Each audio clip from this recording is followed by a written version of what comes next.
Good afternoon, everybody. Great to have you here today. This is Janice Kaminer-Resnick on behalf of our leadership team, former Congressman Mel Levine, Zev Yaroslavsky, and myself. I am very pleased to welcome you to today's program.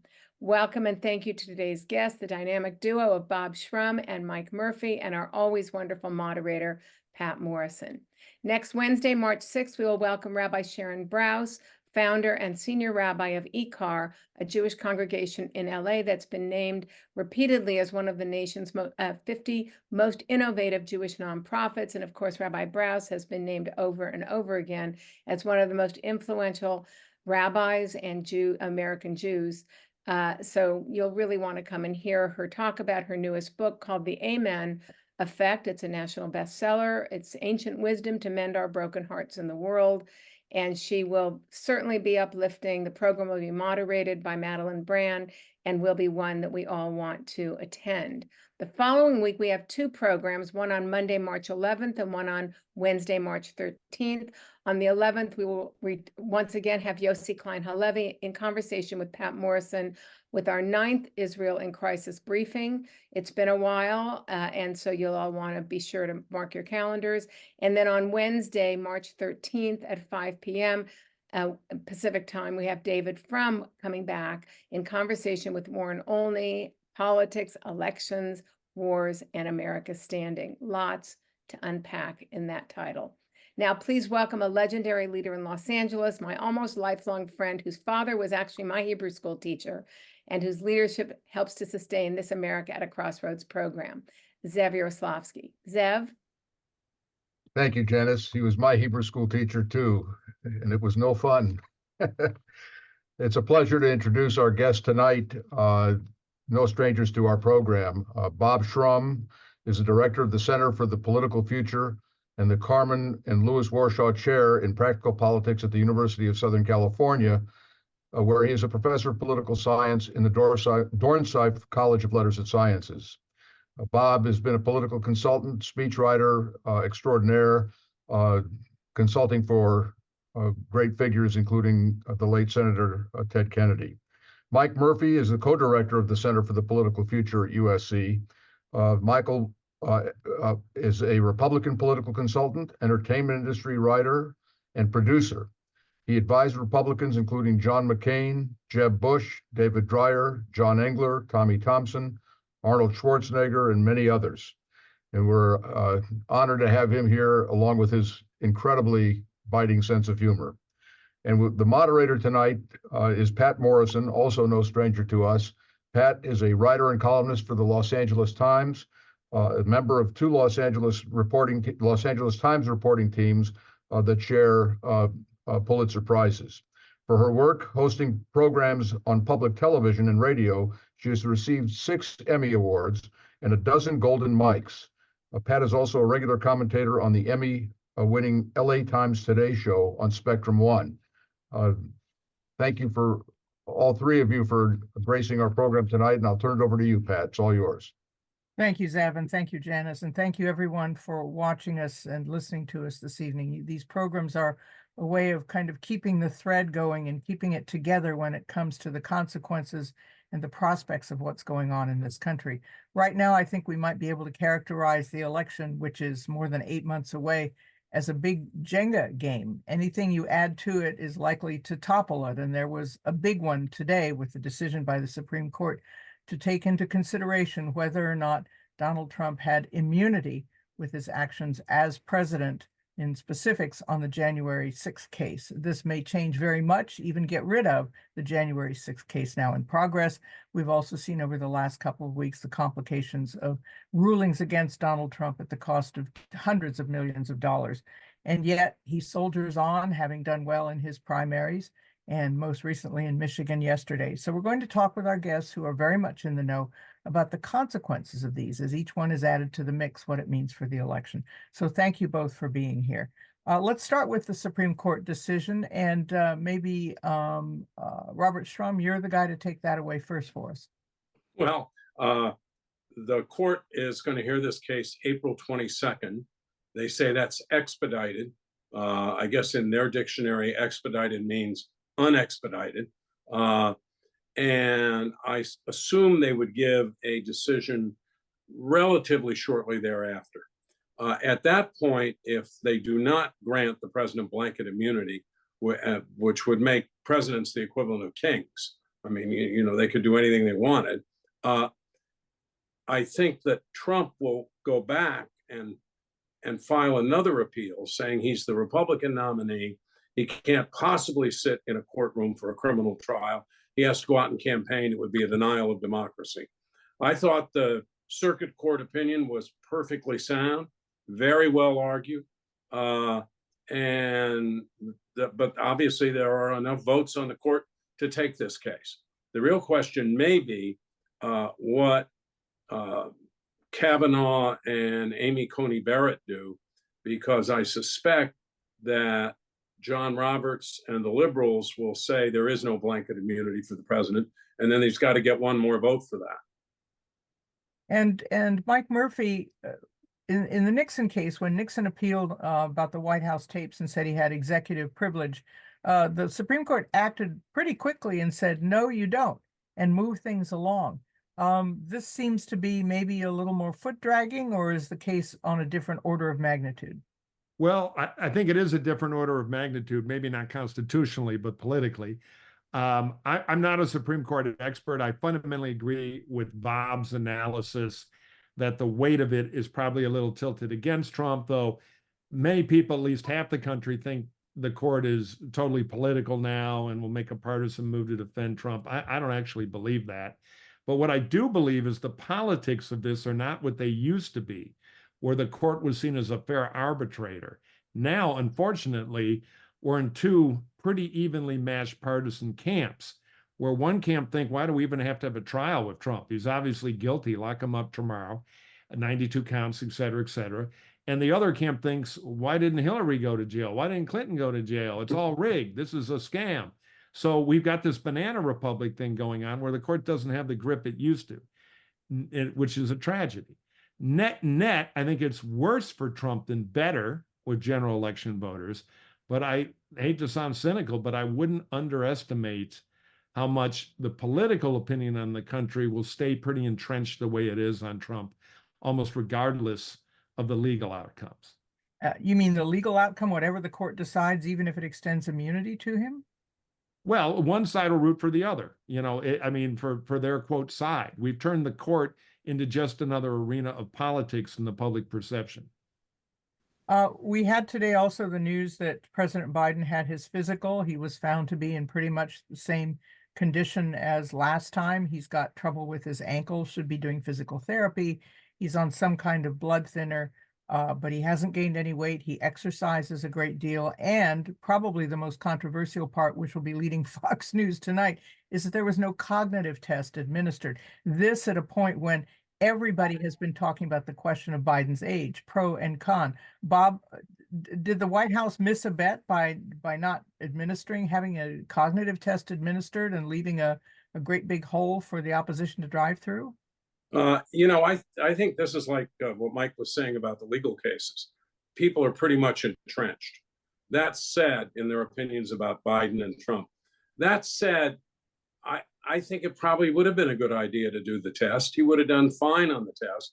People I talk to who deal with him on a regular basis say that he's altogether there. His problems are, when in a public-facing way, are that he has spinal arthritis, which makes him walk very stiffly, number one.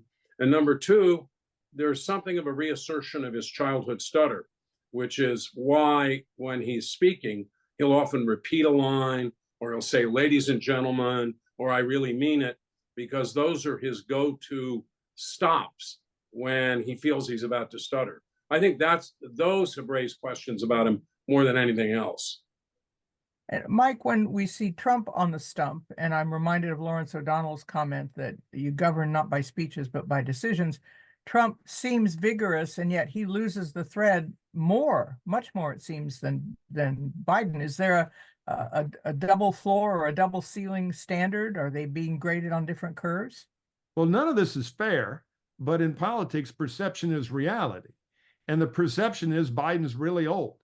And it's a huge problem for the White House. Now, I was happy to see the White House at long last go on offense when he did the interview on the late night show and said, you know, yeah, we're both old, but he can't remember his wife's name. And then all his ideas were old. They finally had a quip to let some of the air out this and go on the offense about it, which is critical. I want him to say, yeah, we're both old. Trump's crazy. I mean, just offense. And my personal view is that Biden is Einstein compared to Trump, but you cannot as an average voter. I mean, if you walk up to any average voter in the street and say Joe Biden, they say old. And, you know, we can rationalize our way out of that. But in this business, that really counts. So it may be unfair. Trump may be a lunatic, but the perception of age is totally wrapped around Biden, and a White House medical thing won't undo that. I agree with Bob. They should have made the play. I would have gone for the cognitive test, and then they could go chase Trump with it. But I will say, this White House, which may be wrong, but operates closer to Biden than Bob or I do, and we both know people who talk to him who say what Bob said they said, which is he's still sharp, etc. I've not heard that from everybody in there, I must say, but I hear it enough. They shield him. It was insane from a political point of view not to do the Super Bowl interview. Easiest thing in the world, yet they hid from it.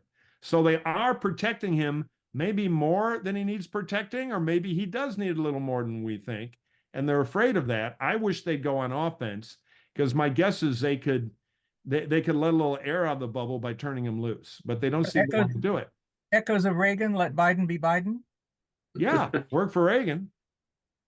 So as far as the Michigan primary is concerned, each of these candidates is racking up some totals. So let's divide it first and look at how Trump did with what, like 27% of the vote went for Nikki Haley. What does that say about his base and maybe some of the wobblier aspects of Republican voters when it comes to Trump? You want me to lead on that, or Bob? Whichever, it's fine. I'll take it first because it's Republican. So it's a mixed bag. You can make two arguments based on Michigan, and for that matter, South Carolina, which is Nikki is getting a consistent, 27 to 37% of the vote. Now, some of that is Democrats or independents who lean Democratic who can't wait to go vote against Trump. So we saw a ton of that in New Hampshire. We saw maybe 23% of the vote in South Carolina where independents crossing over. So you got to reduce the number to get the hardcore Repubs. But there is at least 1 out of 5 rock rib Republican primary voters who are choosing to vote for Haley, even when it's a fantasy that she'll ever be the nominee. She has no real delegate path now, other than if Trump dropped out and endorsed her, which I will score as unlikely. So you can say, though, in a general election, you don't need 1 out of 5, and in some states, 1 out of 4 Republicans trying not to be for you when you're essentially the incumbent Republican president. So it is a sign of weakness for Trump. But we already know Trump is weak in a general election. His numbers are terrible. The problem is, and I'll finish with this, we're in this weird space here in February. We got a lot of campaign left where a majority of voters hold 2 conflicting opinions. A bunch of them want to fire Joe Biden, and a bunch of them can't abide Donald Trump. And so this is going to be squaring those 2 things is going to make for a very unhappy, cranky election, with the threat that a third party thing comes to life, which is not good, particularly for Joe Biden, because it could siphon off votes who don't like Biden but will never vote for Trump and give them a place to go waste their vote. I think that's a real threat. Bob? We've got, I think we've got the uncommitted vote in Michigan, which I think was 14 or 15%. Barack Obama initially had a 10% uncommitted vote. 10.9. He had 11% uncommitted in 2012 when he was running for re-election with no opposition. I think both candidates emerge with challenges from Michigan. Biden's challenge, although there weren't enough votes there that it would have overturned the result last time if other people voted just as they had, was the revolt of Arab Americans and some college students over the war in Gaza. And Biden is going to work very hard to win those folks back. But it is fantasy land to think that he is fundamentally going to change American national security policy in the Middle East in a brazen attempt to cater to those voters and to give in to blackmail. I think that would hurt him far more. At the same time, I totally agree with Mike. There is a resistance in the Republican Party to Donald Trump. The newspapers keep saying, gee, Trump got 65% of the vote here, or he got 55% of the vote here. He's just walking to the nomination. That's true, but he should be getting higher totals than that. His problem, and I couldn't believe that he attacked Nikki Haley again yesterday. His problem is in the suburbs, which are increasingly less red and in some cases even blue, and particularly with suburban women who made a real difference in handing the presidency to Joe Biden in 2020. Finally, in terms of third parties, I think Biden is a lot in the he's in the position that's a lot like Harry Truman's in 1948, where he had a splinter party to the right of him with Strom Thurmond and the Dixiecrats, a splinter party to the left of him with Henry Wallace and the so-called progressives. I would have called them fellow travelers, but they called themselves progressives. And it wasn't just the public opinion polls, which they stopped taking too soon in 48. It was the structure of the race that convinced pundits universally that Tom Dewey was the next president of the United States. Biden is going to have to pull off a Truman with these third-party candidates running, and he's going to have to try to get his base back. Can I interject for 1 second on the Michigan Democratic thing? Because I think Biden's getting a bad rap there. The only counties that were anywhere near meaningful were Wayne County, Detroit, and Dearborn, the southern part, which is the largest Arab American community in the country. And that was the heart of this protest vote. They got, according to the exits, which are a little shaky always, but only about 17% of the vote in Wayne County. A muscular, real protest vote there between young voters and Arab American voters voting single issue should have been in the mid-20s. I've done a lot of Michigan races, and so I know it pretty well. It's my home state. Ann Arbor, Washtenaw County was also 17. Most of the rest of the counties, including some of the more swing counties, those are both pretty Democrat, particularly Wayne, were down around 12, kind of close to the Obama number.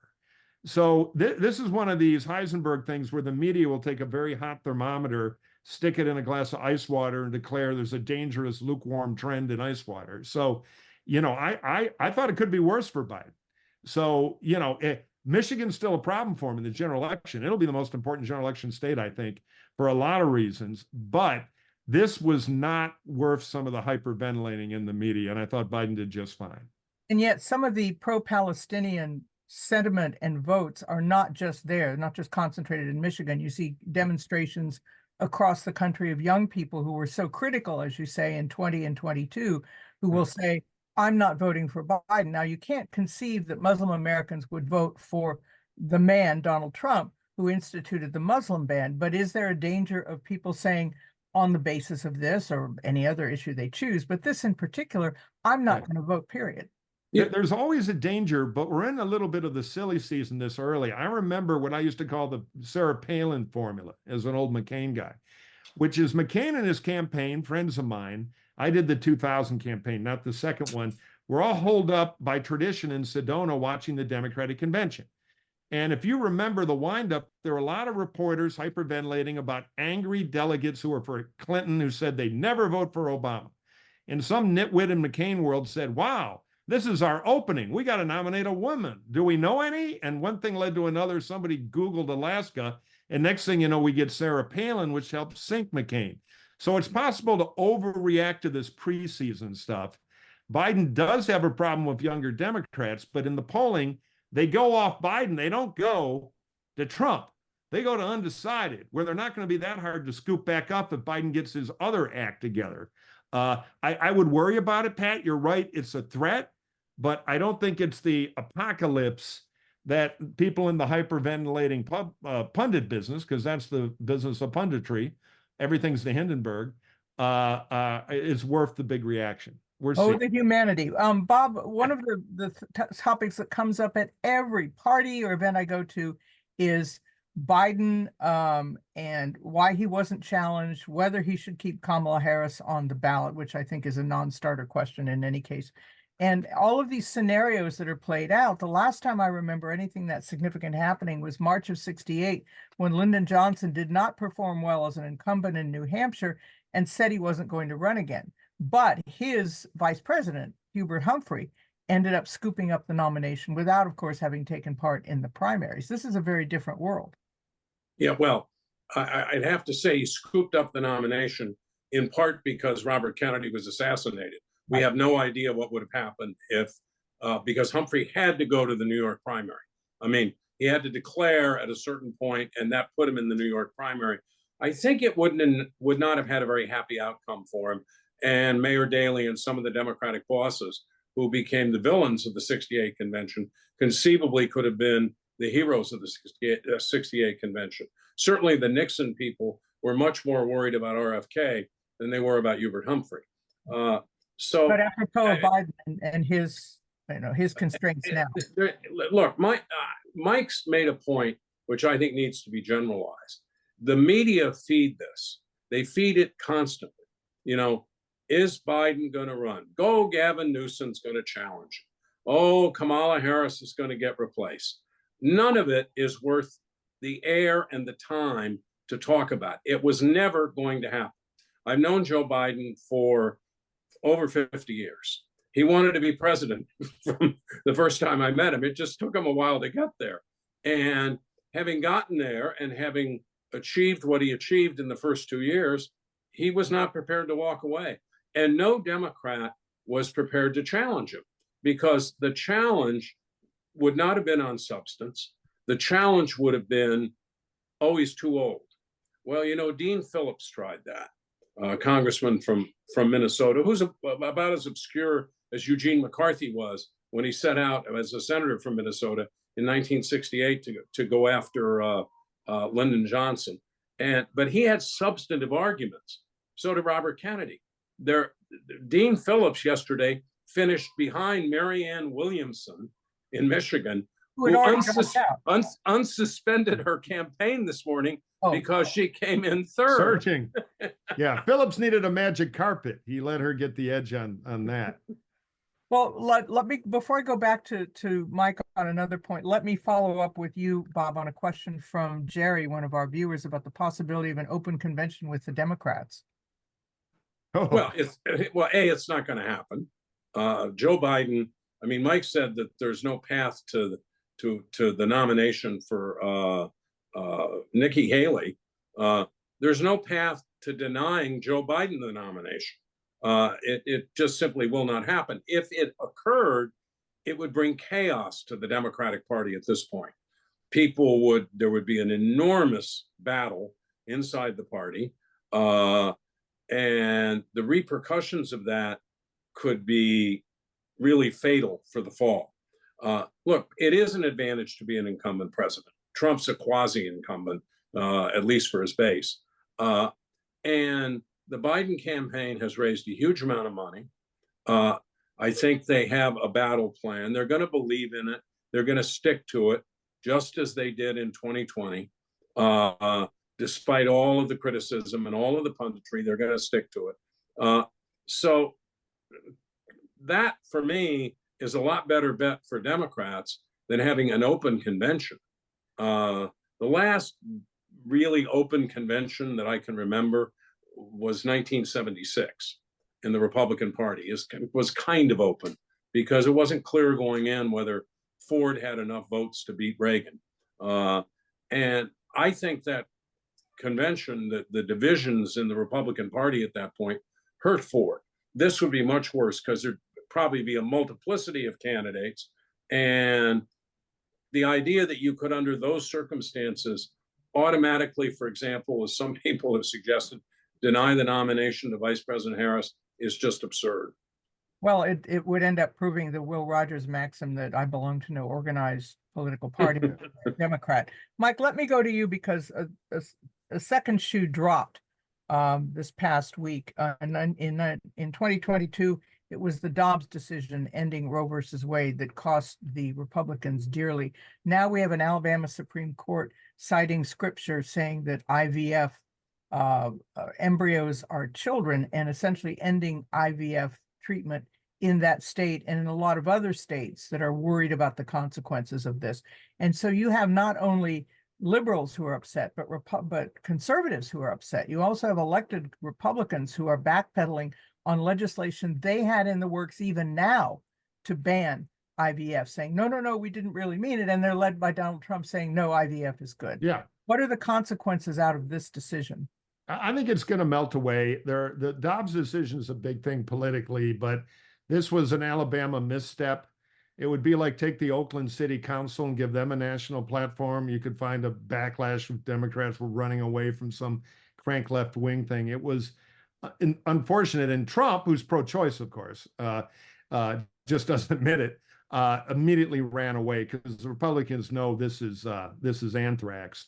But it'll be a point of embarrassment and it'll be a log on the fire. The Democrats would like to shift the debate in the election away from, oh my God, Biden's too old, he can't run the economy, fire him, to crazy Republicans on abortion rights. And I want to make one more point about that. But before I forget, a commercial for Hubert Humphrey, who I've always had a soft spot for. There's a terrific new Hubert Humphrey biography out called Into the Bright Sunshine by Samuel Friedman. So for any of you real political junkies there, I can't encourage it enough. But anyway, I would just say about abortion politics, where it's often missed, particularly when people tend to have the same position and agree about it on either side. It's a winner for us, it's a winner for them. When we're debating in most competitive swing areas, macro abortion issues, the Democrats win, whether or not people ought to have a right to abortion or not. When the Republicans can narrow it to macro issues, late trimester, how many weeks, should it be, a taxpayer, Medicaid aspects, when they get down to the narrow stuff, the fulcrum tends to swing over. And if you ask me what the most two important states are in the presidential election in the Electoral College, at this time, it can evolve. I'd be curious what Bob thinks. I would say Georgia and Michigan. And they're both states that in the swing voter land on the micro stuff are not wildly pro-choice. So if, as a Republican strategy, I wish we'd handle it the way we used to, which is talk about it for a day in the primary and then it goes away. It's not a winner. But I don't think it's the home run clobbering machine that a lot of Democrats think it'll be in those states. Well, Bob,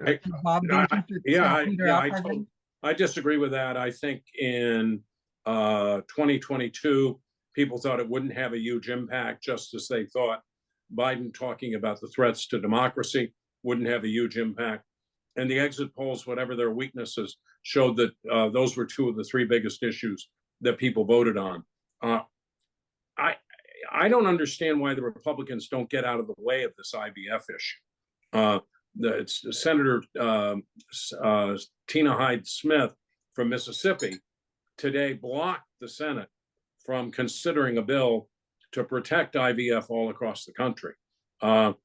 My guess is that Mitch McConnell would have been a lot happier if she had not done that. So you're going to have some true believers who are going to push the party in that direction. Because look, if you believe that life begins at conception, then you have to believe that IVF destroys human life because of the way the technology works.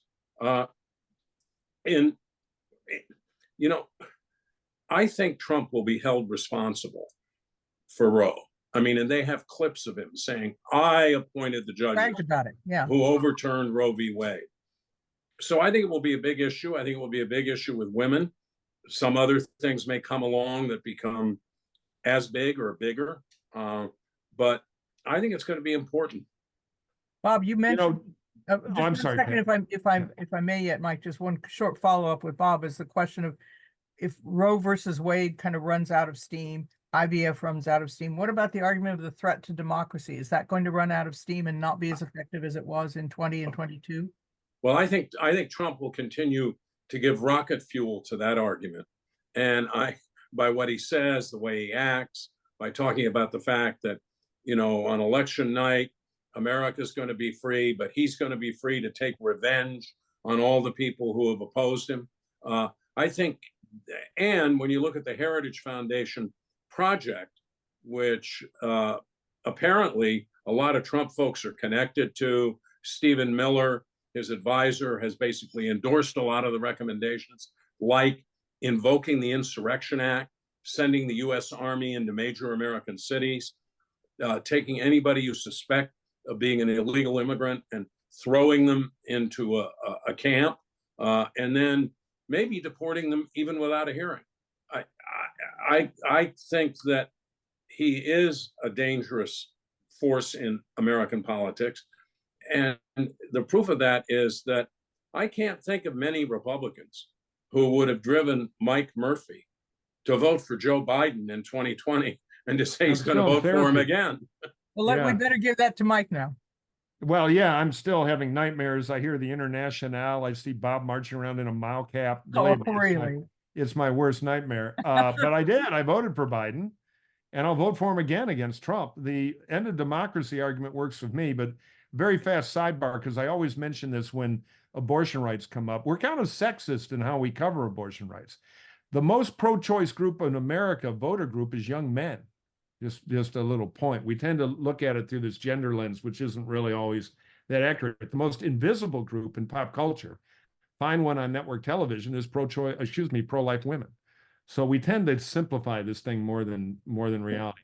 As far as there's a real debate about this, the White House would like to talk about it every day, this loss of democracy. And it works with me enough to make me vote for Joe Biden. I'm a conservative Republican. But right now in the polling, because of it's kind of like the Supreme Court stuff, it's split pretty 50-50. Both sides think the other side is bad for democracy, because the equation of our politics now is, I'm right, you're evil. And if you're evil, I can do anything to you, and I'm a hero. I can lock you up. I can storm the Capitol to rescue America from the trenches of a rigged presidential. You know, it's like a good screenwriter trick. The villain always thinks they're doing the right thing. Bond villains think they're saving the world in their own warped way. So will that be the persuasive issue? Boy, it gets Democrats excited, but I already know who they're voting for. You know, will it move the middle, which traditionally is about kitchen table economics, which is where Joe Biden is getting killed. Right now, Donald Trump, who the country hates, is running 10 to 18 points better on the question of who can run the economy better. If that's the situation on October 15, Donald Trump's going to be sworn in as president. So I think there's bigger issue fish to fry than the democracy thing, as much as it means a lot to me. All right. So Bob, why the perception on the economy, the disconnect? Because the unemployment is way down, employment is up, inflation is down. My sense is it's because, you know, you're not buying a new car every day and prices may be down, but you are buying bread and milk every day. So so is this then, it's not a question of how well the economy is doing, but how well the White House can put out the message and persuade people about how well the economy is doing? I think that's true, but I also think there are two reasons why perception and reality diverge so sharply here. In late 1983, Ronald Reagan was perceived as doing a terrible job on the economy, and Walter Mondale was beating him by 8 points in the polls. We all know what happened later. I think there is a time gap between what happens in the economy and what people think is happening in the economy. Secondly, and this goes to something Mike said a short while ago, we are so polarized as a country that if you break out what Democrats think about the economy and what Republicans think about the economy, it's totally different. Republicans think the economy is terrible. They think gas prices are going up when they're going down. And that's fed by the fact that we've lost the common base of knowledge. We've lost the Daniel Patrick Moynihan's rule that people are entitled to their own opinions, but not their own facts. Everybody has their own facts now. And, you know, they get their news from this thing, and they look at the tweets or the channels of information that reinforce what they already believe. Before we get to some of our questions, we have a lot of people with a lot of good questions. The matter of Ukraine has come up. You see time and again, the polls showing Americans are backing Ukraine. As far as the circumstance, it's almost parallel to the colonies and the French in 1788. There would not be a United States had the French not stepped in to help. They had their own reasons, but they stepped in to help and helped to make the United States happen. Now you have public support for Ukraine. You have the Biden administration saying, look, any money we spend on Ukraine, 2/3 of it stays in this country. And yet there's a rump element in the House of Representatives, as opposed to the Senate, that's saying, no, we don't want to fund Ukraine. You see interviews with conservative Trump voters that are asked, what should we do? Well, Putin is just taking back his own, but he's killing people. I don't care. That's a literal quote from some of these people. So the Ukraine matter is its own problem, but where does it play in the election? Well, on the Republican side, there's been an isolationist strain in the party for a long time. World War II kind of ended it, but it's having a comeback now. Now, you can get in the progressive world. They're not always that big about spending money abroad either. But so it's a tragedy, and it's the greatest failing of the House Republicans in particular. We were able to pass it in the Senate, but with Republican partial opposition. And it's strategically really, really bad. But I think part of it is what Bob was getting at before, which if it's Biden, it's wrong. I run a thing called the evpolitics.org, all about electric car polarization. And a lot of people hate electric cars just because Biden's for them. You know, wrong team, tribalism, and it shuts down minds. So if Biden's for Ukraine, we got to be against it. That's kind of our new politics. And it's, unless you want to learn Chinese, it's pretty paralyzing. So the grown-ups, I think, will keep forcing it through, but in the elections, particularly in the primary, it's not helping Nikki Haley if she wanted to get to 50% in the primary. You know, that issue in Republican primaries tops out in the 40s now. It's a split. It's not like it used to be. This is an old hammer and sickle beer opener I had from my old days in the 80s Republican Party, and boy, did we have fun. But that's not where we are, particularly in the populist grassroots now. And you've got active disinformation going on. The Russians aren't fooling around. This is part of Russian strategy. I'm an old Russian area studies guy. For 100 years. It's always foment trouble. But I have to admit, I get a migraine thinking, as somebody started in the early 80s in the Republican Party, that the House Republican caucus has got far more done for the former Soviets than Gus Hall ever did. Gus Hall, the leader of the American Communist Party. Yeah. Bob? Bring him back. I think ultimately aid for Ukraine will somehow or other get through. Yeah. And what's happening in the House is it's not a majority of the I don't think of the House Republican caucus. You'd get over 300 votes, maybe 350 votes in favor of this if the speaker would let it go to the floor. Now he's afraid that if he does that, they'll put up a motion to vacate the chair. Democrats maybe ought to think about behaving differently under these circumstances than they did with Kevin McCarthy, and because they could keep him in as speaker, much as they disagree with him on other things. So that's a conversation. I don't know whether it's going on, but it's a conversation that should go on. Finally, it is possible, and you're beginning to see a little signs of movement on this, that the $330 billion of frozen Russian assets, and it may be more, that the president may have the authority to transfer those to Ukraine, and then Ukraine could buy weapons, and the president would have the authority to allow the weapons to be sold. The unilateral authority to do that, almost a lend-lease kind of thing, but without. Well, he did it with Israel not long ago. Mm-hmm. So let's get to some questions from the people who are watching, Dennis and many others. And this is, I think, for Bob first. Wonder whether no labels will make a difference. We'll put up a viable third-party candidate, and we can expand that to others. We've got the fact that Jill Stein may have cost Hillary Clinton Michigan in 2016. Ralph Nader may have cost Al Gore Florida in the year 2000. So talk about no labels and some of the other third-party candidates. You already mentioned Bobby Kennedy, and now Marianne Williamson, back from the political dead. Well, don't worry, she's going to go back to the political dead. she's not going to have a real revival. And there's no question that Ralph Nader cost Al Gore Florida in 2000, much to my pain and discomfort. there's no question that there were a whole host of factors, including something stupid called the butterfly ballot, where people who were trying to vote for Gore on the Florida Gold Coast were actually casting a vote for Pat Buchanan. I think No Labels is having real trouble getting a significant figure to run on that ticket. I mean, Joe Manchin said no. Larry Hogan's running for the Senate in Maryland instead of taking up the invitation to run.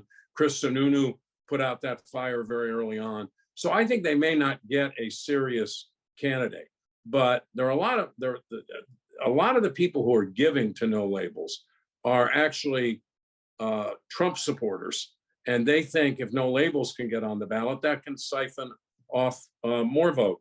Look, as I said, Biden's going to have to be Harry Truman, who was written off, disdained.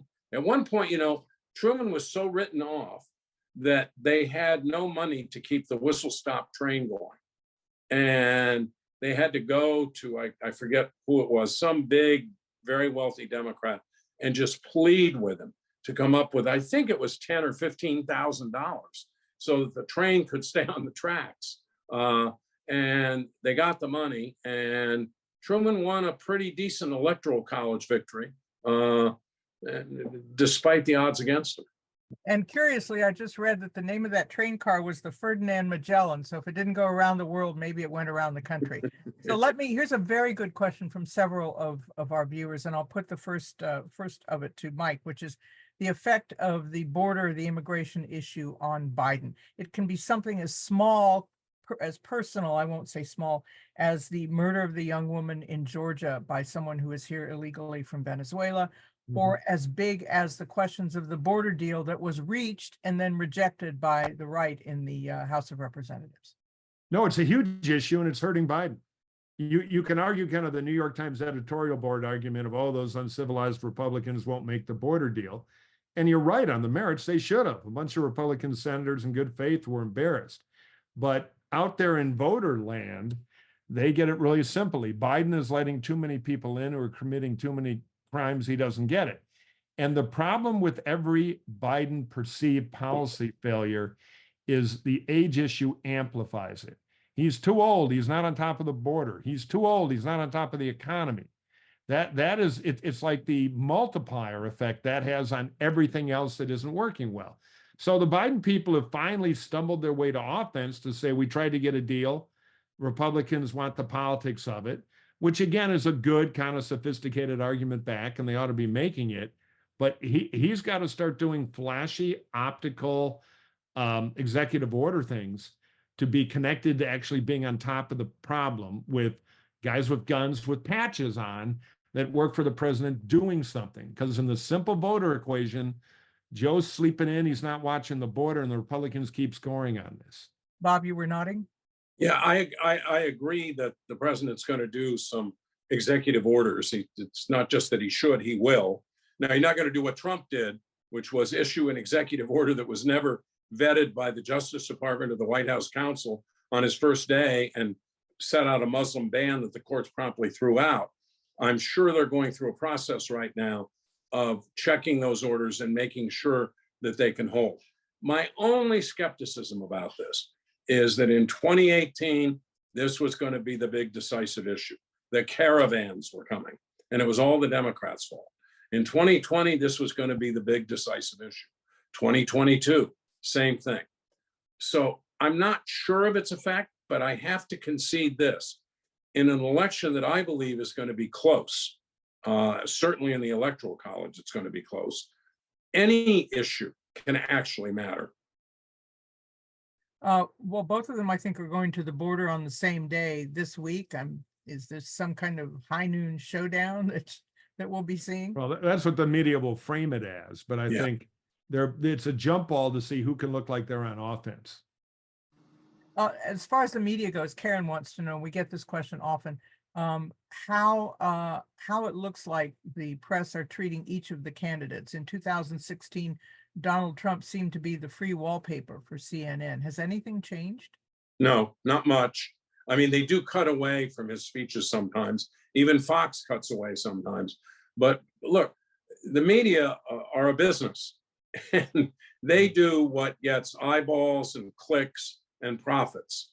And Donald Trump, as outrageous as he may be for a lot of people, including me, is a fascinating story. And people, they say, what did he say today?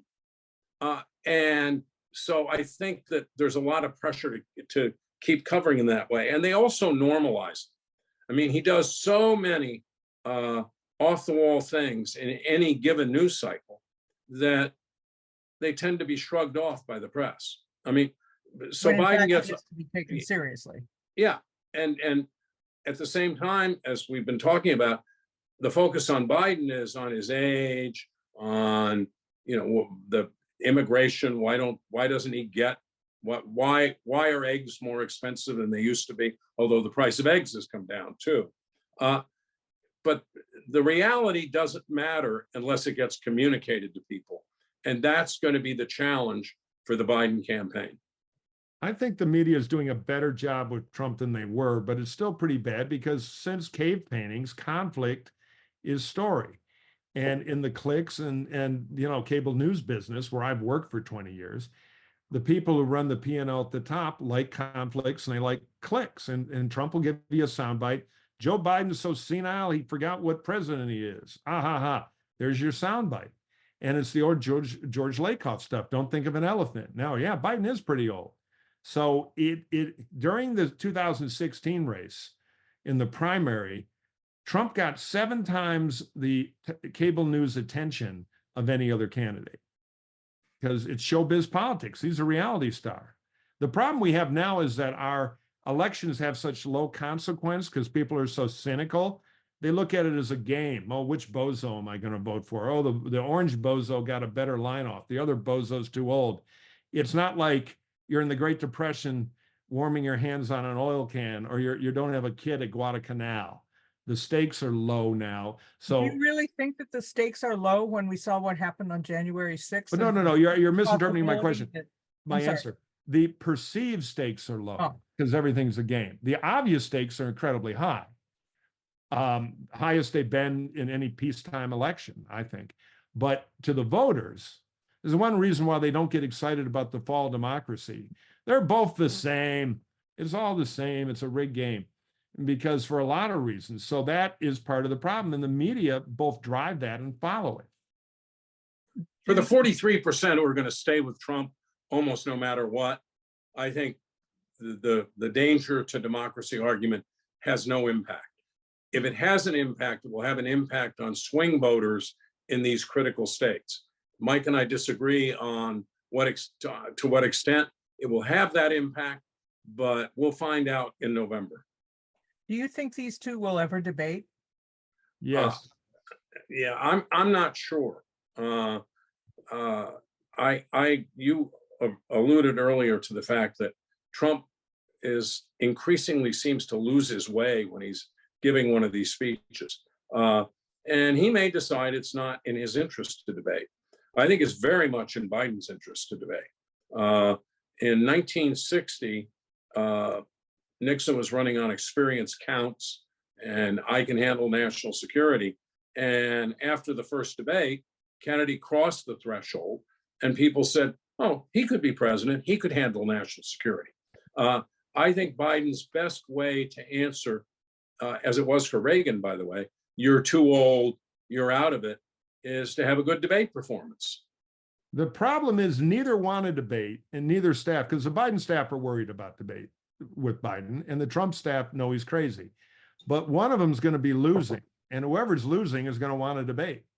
And so there will be a late dynamic here. The question is if Biden's doing well, if he's had an economic rebound that people have felt and believe in, and Trump has dug himself in the hole, I think they will shut down debates and not give it to Trump. But if Trump is in trouble, he's going to want to debate. And if Joe Biden is losing this election, he's going to want to debate because he wants to put a spotlight on crazy Trump. So I think there's a bit, not certain, but better than even money chance that the interests will align, that there will be a lot of pressure to do a debate from at least one of them. We've gotten several questions about the California Senate race. And for those of you who don't live in California, we have what's called a jungle primary. It's not based on the Republican nominee versus the Democratic nominee. It's the top two finishers who go after each other in the general election. And we have three leading Democrats and Steve Garvey, the former Dodgers player, who is the Republican nominee. Republicans have not had a lot of success really in gaining any statewide offices for a very long time in California. So I'll ask each of you if you want to say something about our Senate primary and about how you think it's going to go, because the idea of Democrat versus Democrat doesn't appeal to Democrats, but Republicans are thinking maybe with this baseball star, we've got a shot. Well, it's interesting, Garvey, just quickly, Bob, and then because I'm going to give you credit for this. There's a sneaky old trick that Bob Shrum used to pull where you'd put Democrat money in a one-party Democratic state to help the Republican, so the general election didn't mean anything. And the Schiff people they've got over 10 million. I think it's up to $15 million in money pounding on Katie Porter and trying to lift up Garvey, and it's working. Election were held today, I think it would be Schiff Garvey, which would end the race. And the Washington Democrats like that because they don't want a big war sucking up money in California. They got other races. They'd like to put it away for Schiff. So if I had to bet, get ready for Garvey Schiff, which means get ready for Garvey. Yeah. Well, actually, what I did in 1992 was in a swing district where we were trying to protect an incumbent Democrat who was under threat. There were two possible Republican nominees. One might very well have beaten the candidate I was working for. The other was not going to beat him.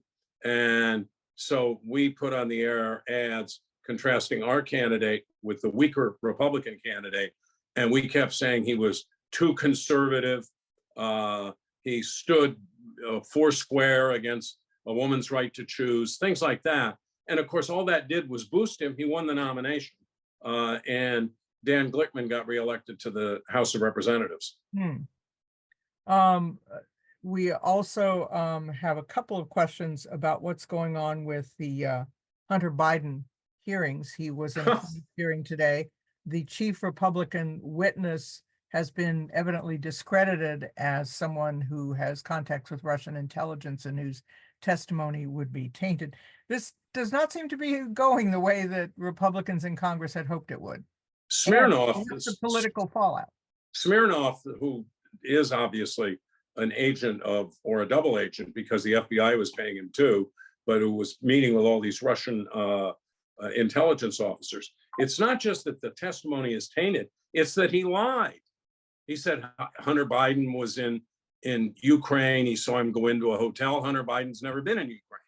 He said that there was a $5 million bribe to President Biden, $5 million bribe to Hunter Biden. And the Republican special counsel, who is, after all, indicted Hunter Biden on the gun charges and the income tax charges, has now indicted this guy, saying, in essence, that the FBI's looked at all this and it's all a lie. Look, this impeachment effort, and I think Mike could speak to this, moderate Republicans in the House do not want to do this, especially Republicans in Biden districts. But you have Comer, you have Jim Jordan, and you have a clown car of Republicans who are serving on this impeachment committee. It's another thing Kevin McCarthy was forced to do so that he could be speaker, which in the end of the day didn't work out too well. It's not a road the Republicans should be going down right now. Mike? Nobody cares. It's like peanuts when the adults are talking, wah, wah, wah, wah, wah. Nobody cares. They want to know why the groceries cost more, at least maybe eggs. But it would be like, let's go put the Red Sox pitcher on trial for being a terrible person to hang around sports bookies. Even if it's true, the Red Sox fans will be outraged, no due process. It's a rigged deal, blah, blah, blah. The Yankee fans will be, lock that guy up, and so this is the partisans on each side having a Washington squabble that nobody out in the swing states really cares about. It doesn't. Mike, you would agree with me that the Republicans on the impeachment committee have established nothing so far. No, it's a kangaroo court, but I was listening to your answer, which was elegant and well argued, but to the average voter, it was a bunch of legalese that doesn't mean anything. So my point is nobody cares. It's ridiculous. And no Republican outside of a safe district is ever going to bring this up in their reelect. Well, I think- Bob, I need to move on because I'd like to get literally 60 seconds from each of you about the meaning of Mitch McConnell's announcement that he will not be renewing his bid to be a speaker or a Republican leader for life in the Senate, the implications of that. I'll yield to Mike first as the Republican on this call. A tragedy. If all the Trump-hating Democrats knew how much Mitch has tried to do to starve off that lunatic. Last adult, if John Thune, his protege, takes over, that's a good thing. The Senate has been semi-camp reasonable during this dark period, but you could get a kook too. They tried to get rid of McConnell a year ago. So Mitch is tired of being the sentinel at the gate. The sad thing is Mitch is leaving, Romney is leaving, a lot of the grownups are leaving, which could let the Senate evolve to being more like the House, which is a tragedy for both the country and for the traditional conservative Republican Party. So I'm very sad to see it, but I'm not surprised. Yeah, well, the House is like a bunch of angry kids in a playground throwing mud at each other. And I think Mike's right, that could happen in the Senate. I don't think it's a tragedy in the sense that I think McConnell's legacy in history will not be a happy one. He is the person who enabled Donald Trump to pack the Supreme Court. He has, and other courts for that matter, there's no consistency in anything he says, and I have a sense of principle about whether or not legislation should go forward or whether it should be filibustered. It's just, but I will give him this. He was a master of the Senate for a long time. He was great, especially at obstructing things and at getting judges through and at getting Supreme Court nominees through. Look, he hasn't spoken to Trump, as far as I know, since the end of 2020. Wow. His big mistake may have been to not vote for the second impeachment, which would have gotten rid of Trump. Instead, he voted against it, stood up, said the right way to go after Trump is through the criminal process. Yeah. So each of you will get a minute because we like to end on a positive note as we wrap this up. 1 minute, giving us something hopeful to look forward to. So who would like to start? Bob? I'll start. I think that we are going to see a lot more energy at the grassroots, and it's going to be in both parties, but we're going to see it come back in the Democratic Party as these nominations are concluded, wrapped up, and the choice becomes clear for people. I think Robert Kennedy will go down from where he is. Stealing his uncle's ad for the Super Bowl was one of the dumbest moves I've seen in a long time. And I don't know that these other third-party candidates are going to have much appeal when you have two people about whom folks have such strong feelings. Okay. And it may be that negative partisanship will decide this. Okay. Who do you dislike more? Yeah. Well, that's not exactly upbeat, but the best we can do right now. I guess the sad part, Mike, you? Well, the good news is Chinese has very simple grammar.